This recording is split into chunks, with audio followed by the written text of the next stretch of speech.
The Dynasty Podcast is a free-flowing conversation that occasionally touches on mature subjects. You were warned. The Dynasty Podcast is brought to you by Berkowitz Trucking. When it comes to rubbish removal and eco-friendly recycling, Berkowitz Trucking makes it simple. Don't be a dick. Berkowitz Trucking, servicing all of Riverdale since 1981.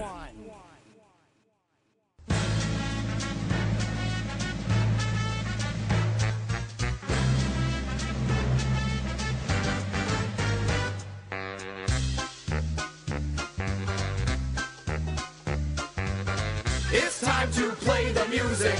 It's time to light the lights. It's time to meet the assholes on the Dynasty tonight. That's right.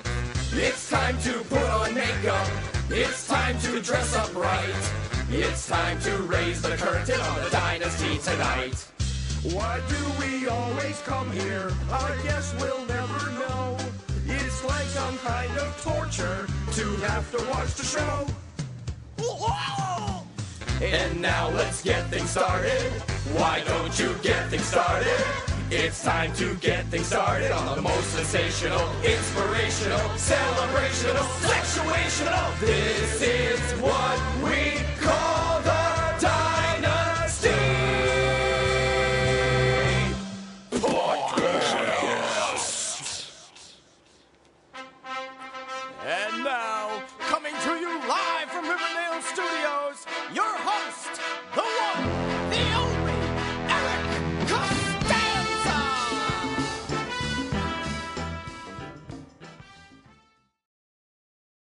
Greetings and salutations. Welcome to lucky episode number 13 of the Berkowitz Trucking Dynasty Podcast. Coming to you on a 14-second tape delay from Riverdale Studios. This is Commissioner Eric Costanza, and with me as always, good old Bubba Palucha. Hello.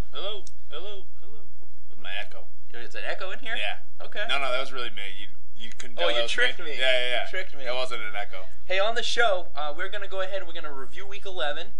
We are but we are on the brink of the trade deadline. We are. When is that exactly? Well, Can you update us? Sure, we're recording here on a Tuesday night, so depending obviously when you're listening to this, but the trade deadline is Wednesday night, which is November 21st, so tomorrow night for us, but you may be listening this on Wednesday when the podcast is actually released.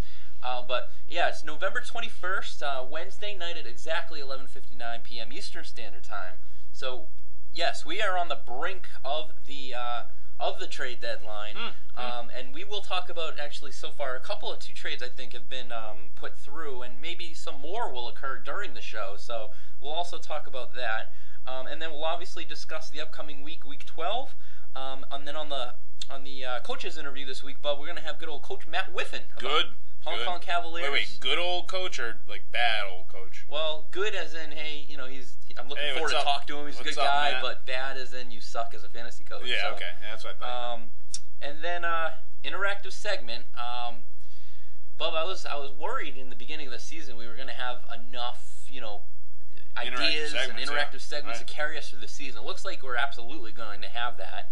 And we all know who your favorite was, but I know a couple weeks back we teased that we were going to have a 3-time Super Bowl champion on the show, and then, due to scheduling, voting, the Hurricane Sandy, and a bunch of things occurred, which ended up pushing this back, but it's going to be here today. We are going to have a 3-time Super Bowl champion. Should we reveal? Let's reveal.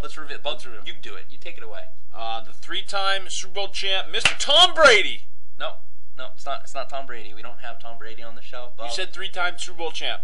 Right now, you know who we have. You've been contacted previously, and now anyone other than Tom Brady is going to sound like a downgrade, so you just completely fucked over our ratings. I did not mean to do that. I had Tom Brady on my mind.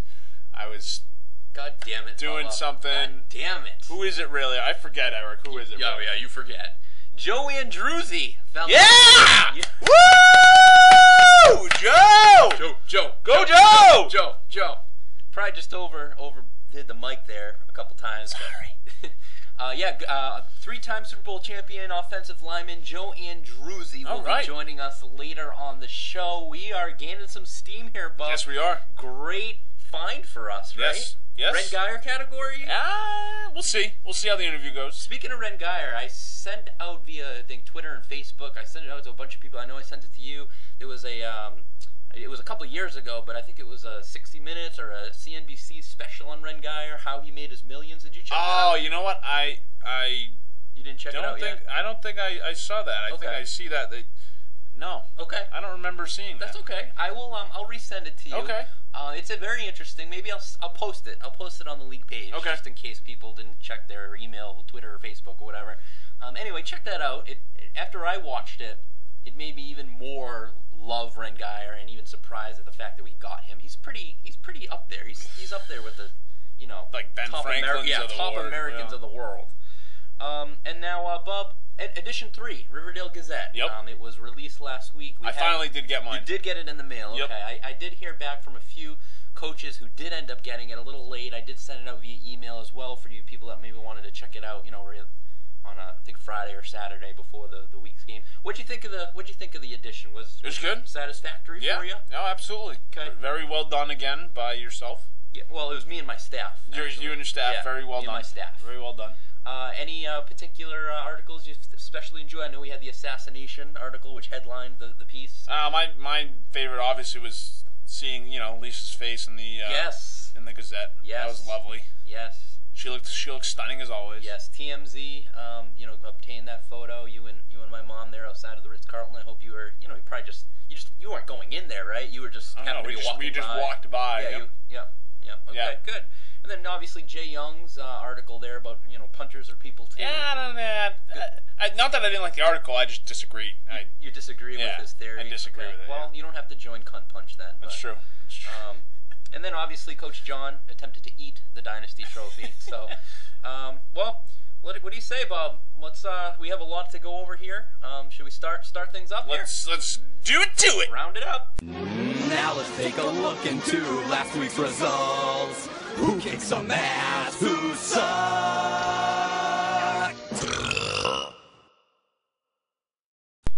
In Week 11, other than that good old Loggers Amber Alerts battle, every team who scored at least 100 points won the game, Bub.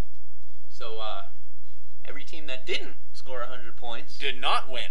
I see how that works. According to the math. I see how that works. According to that, other than that Loggers Alerts game there. Right. Before we kind of get into what happened, found it kind of interesting. I was looking at this today. The top 3 scoring quarterbacks in fantasy in Week 11. You want to take a guess at who they are, just off the top of your head? I'll give you a hint. I know RG3 was. Yeah, I'll give you a hint. You got that he came in second, RG3, but the other two. Matt Schaub. Yep, Matt Schaub, and then the third one, and all 3 of them did not start for anyone in the Dynasty this week. So you got Matt Schaub, he's number 1, 47 points. RG3 came second, 40 points. Good old Chad Henne. How did we forget about Chad Henne? I don't know. 4 touchdowns? He had, 4 something like that. 38 fantasy points. So that was kind of interesting that the top 3 quarterbacks didn't even, play on a team. One of them isn't even on a team. Good old Chad Henne. Surprised you didn't put him in start him. I was thinking about putting him in, but I didn't. Slip him in at your like a wide receiver slot or something. Yeah, try to sneak or kicker. Yeah. Game of the week, Bub. I'm not here to talk about the past, Bub. Asshole. VIP up against the Riverdale Scoopers. I tried telling you, Bub. I didn't think it was the game of the week. I tried telling you last week. You didn't want to listen to me. Let's be honest, though, and referring back to the fact that all the teams except that one game that scored 100, they won, blah, blah, blah. Yeah. You had the closest game. It came down to really Sunday, Monday night. I guess you're right. I mean, I guess I know it wasn't the highest scoring, but that was the closest game, the game of the week. I guess it was the closest. 103 to 88, so not even that close. We didn't have any close games this week. But, obviously, my team lost. I'm not going to, bitch them out or anything. I'm having a great season, and I'm still in a good place. It is my first regular season loss since week 13 of last year. So I dropped it to 10-1. VIP, big win for him. Goes to 7-4.